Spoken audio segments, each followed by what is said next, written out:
Саламатсыздар ма, оқушылар? Мен бүгін сіздерге Ньютонның бүкіл әлемдік тартылыс заңы туралы айтып өтпекшімін. Бұл бүкіл әлемдік тартылыс заңы туралы ұлттық бірыңғай тестілеуде міндетті түрде есеп келеді. Сіз осы Ньютонның бүкіл әлемдік тартылыс заңын қалай түсінсеңіз, және оның қалай шыққандығы туралы білсеңіз, ұлттық бірыңғай тестілеуде келетін есептерді міндетті түрде шығара аласыз деп ойлаймын. Ондай болса, бүкіл әлемдік тартылыс заңы туралы кеттік. Қарапайым ғана мысал келтіретін болсақ, мен сіздерге егерде бір-біріне жақын тұрған немесе белгілі бір қашықтықта тұрған массасы бар екі дене арасында өзара әрекеттесу күші болады десем, сіздер сендер ме едіңіздер? Әрине, Ньютонның бүкіл әлемдік тартылыс заңын білгенге дейін сіздер оған сенбейтін едіңіздер. Ал бірақ шын мәнінде есептеулер, дәлелдеулер кез келген массасы бар екі дененің арасында өзара әрекеттесу күші болатындығын дәлелдеді. Оны алғаш рет дәлелдеген ғалымдардың бірі Галилео Галилейдің кейінгі нақты есептеумен дәлелдеп өзінің математикалық формулаларын ұсынған Ньютон болып табылады. Яғни Исаак Ньютон туралы әзілде бар. Алма ағаштың астында жатқан Ньютонның басына алма келіп түсіп, сол уақытта тартылыс заңы формуласы ыршып шығыпты деген әзіл бар.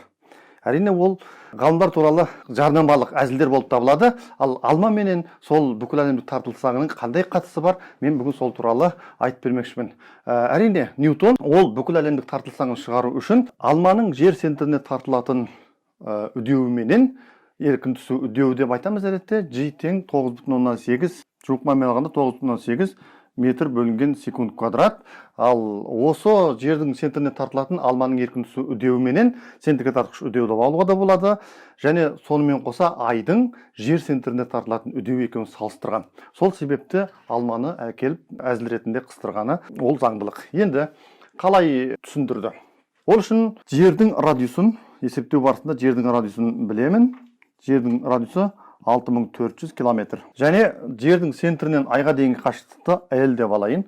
Ол 384.000 километр. Егерде жердің радиусының айға дейінгі, жер центрінен ай центріне дейінгі қашықтыққа қатынасын алатын болсам, онда 60-тан 1, яғни 1-дің 60-қа қатынасындай болады.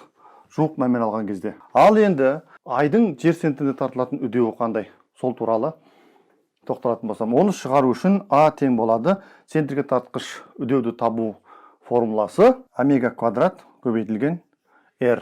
Яғни омега деп отырғанымыз 2 пи бөлінген Т. Ондай болатын болса, А тең болады 2 пидің квадраты бөлінген Т квадрат көбейтілген R деп отырғанымыз. Енді мынау центрге тартқыш үдеу болғандықтан R дегеніміз айға дейінгі қашықтық, яғни R тең болады L-ға. Ондай болса, мына жерге L-ді алуға болады.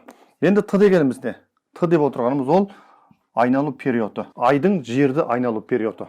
Айдың жерді айналу периоды 27 тәулік. 27,5. Ал енді осы 27 тәулікті секундқа айландыратын болсақ. Өйткені периодтың өлшем бірлігі ол си жүйесіндегі секунд. Айдың жерді айналу периоды 27 тәулік болады. Енді осы 27 тәулікті секундқа айландыратын болсақ, Т тең болады 2,332,800 секунд. Айдың жерді айналу периодын табатын болсақ, 27 тәулік, ол 27 тәулікте бір рет айналса жерді. Енді мен оны секундқа айландырамын. Секундқа айналдырсақ, 2,332,800 секунд. Енді мына жердегі орнына қоятын болсам, аның орташа мәні 0,0027 метр бөлінген секунд квадрат шығады екен. Яғни, айдың жерді айналу центрге тартқыш үдеуі 0,1027 метр бөлінген секунд квадрат шығады. Жердің үстіндегі тұрған алманың жер центрін айналу еркін түсу центрге тартқыш үдеуі 9,8 метр бөлінген секунд квадрат екені белгілі. Енді есептеу арқылы айдың жер центріне тартылатын үдеуін шығарып алдым. Ол 0,1027 метр бөлінген секунд квадрат екен. Енді мен бұны не істеймін? Яғни жердің радиусының ай орбитасының радиусына қатынасы 60-тан 1 екендігін таптым. Енді мен осы алманың жер сентіне тартылатын үдеуі менен айдың жер сентіне тартылатын үдеуінің арасындағы қатынасты көрейін. Сонымен оқушылар, мен алманың жер сентіне тартылатын үдеуінің айдың жер сентіне тартылатын үдеуіне қатынасын алатын болсам, онда бұл 3600 шығады. Яғни 9,8-ді 0,10-27-ге бөлетін болсақ, 3600 шығады екен. Енді қарап отырсаңыздар, 3600 деп отырғанымыз ол 60-тың квадраты. Яғни, бұдан мен нені білем? Демек, объект бір дене, материалдық нүкте, кез келген дене, массасы бар дене, ол жерден қанша қашықтыққа алыстаса, үдеу соның квадратында есе азаятындығын көріп тұрмын. Яғни, ай жерден 60 есе қашықтыққа кетіп қалған кезде, оның центрге тартқыш үдеуі 3600 есе, яғни 60-тың квадратында есе азайып кетті. Егерде ай жердің бетінде болған кезде, еркін түсу үдеуі әрине 9,8 метр секунд квадрат болатын еді. Ал егер алма айдың орнында болатын болса, оның жер центріне тартылатын үдеуі тура 0,10-27 метр бөлінген секунд квадрат болады. Сонымен, оқушылар, бұл жерден түсінетініміз, центрге тартқыш үдеуі, ол арақашықтықтың квадратына кері пропорционал екендігін білуге болады. Міне бұл жаңағы үдеу не үшін пайда болады? Үдеу күштің нәтижесінде пайда болады. Қортқы күш болғандықтан үдеу пайда болады деп Ньютонның екінші заңын түсіндірген кезде түсіндіріп берген. Сол үшін мен осыдан тұжырымдама жасай аламын. Міндетті түрде екі дене арасындағы әрекеттесу күші арақашықтықтың квадратына кері пропорционал деп айта аламын. Бұл бірінші тұжырымдама. Сонымен оқушылар, Ньютонның бірінші тұжырымдамасы денелер арасындағы өзара әрекеттесу күші арақашықтықтың квадратына кері пропорционал деді. Енді бұл әрекеттесу күші массаға да тәуелді болады. Яғни эксперимент жасай отырып, Ньютонның шәкірті Кавендиш бар, барлығы бірлесе эксперимент жасай отырып, мынандай тұжырымдамаға келді. Денелер арасындағы әрекеттесу күші массалардың көбейтіндісіне тура пропорционал деген. Яғни дененің массасы көбейген сайын әрекеттесу күші, бір-бірімен әрекеттесу күші арта береді деген тұжырымдамаға келді. Яғни эксперимент жасай отырып, оны дәлелдеді. Сонымен қорытынды бойынша денелер арасындағы әрекеттесу күш арақашықтықтың квадратына кері пропорционал, массалардың көбейтіндісіне, екі дененің массасының көбейтіндісіне тура пропорционал, арақашықтықтың квадратына кері пропорционал екендігін тұжырымдама негізінде дәлелдеп шықты.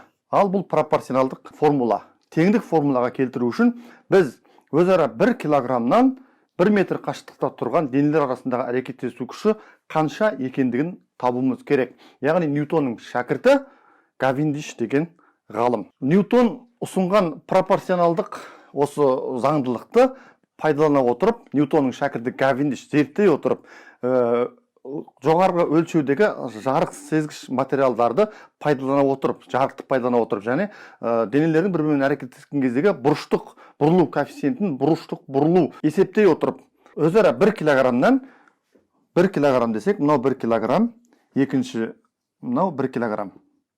Екі дене 1 метр арақашықта тұратын болса, олардың арасындағы өзара әрекеттесу күші 6,67 көбейтілген 10-ның минус 11 дәрежесіндей Ньютон екендігін дәлелдеп шықты.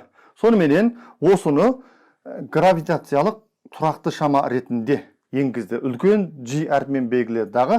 G тең 6,67 көбейтілген 10-ның минус 11 дәрежесіндей Ньютон метр квадрат бөлінген килограмм квадрат деген тұрақты шаманы енгізді. Яғни бұның мағынасы не?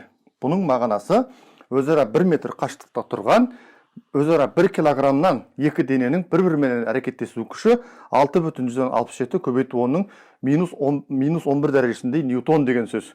Бұған қарап отырсаңыздар өте кішкентай шама. Өте кішкентай шама, сол себепті әдетте массасы аз денелер арасындағы әрекеттесу күші сезілмейді.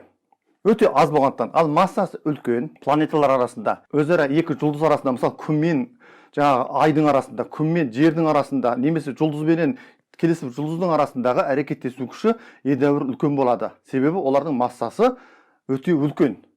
Массасы өте үлкендердің арасындағы әрекеттесу күші үлкен болады. Сөйтіп біз мына пропорционалдықтың орнына енді математикалық теңдік формуласын енгізе аламыз. Яғни F тең болады G M1 көбейтілген M2 бөлінген R квадрат. Яғни бұл гравитациялық әрекеттесу күші, яғни Ньютонның бүкіл әлемдік тартылыс заңы деп аталады тура осы формула. Сонымен жаңағы әзіл ретінде айтып жүрген Ньютонның басына түскен кезде, алма басына түскен кездегі ыршып шыққан формула дегеніміз осы. Осы формула ыршып шығыпты. Сонымен оқушылар, бүгінгі сабағымыз осымен бітті. Келесі сабақта кездескенше сау саламатта болыңыздар.